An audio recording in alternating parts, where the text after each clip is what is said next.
Hello friends, આજે આપણે 10 થી 15 મિનિટમાં તૈયાર થઈ જાય તેવા ચણાના લોટવાળા આખા ભરેલ મરચાંનો સંભારો બનાવીશું। તેમાં સૌપ્રથમ મરચાં લઈ આ રીતે કાપા પાડી રગ અને બિયા અલગ કરી લેશું।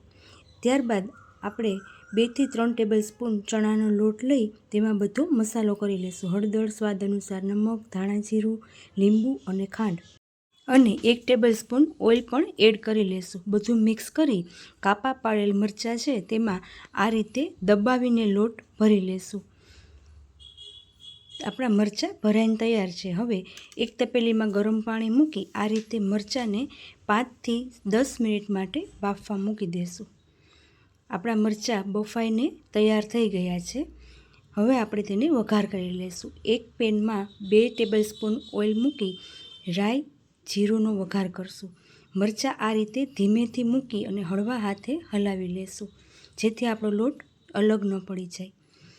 મરચાંને આ રીતે હલાવી બધું મિક્સ થઈ જાય પછી 2 મિનિટ માટે પાછા ઢાંકીને ગેસ પર રહેવા દેશું। આપણા મરચાં તૈયાર છે। એક પ્લેટમાં લઈ અને આપણે સર્વ કરી શકશું। જો તમને મારો આ વિડીયો ગમ્યો હોય તો મારી ચેનલને લાઇક, શેર અને સબસ્ક્રાઈબ જરૂરથી કરજો। Thank you.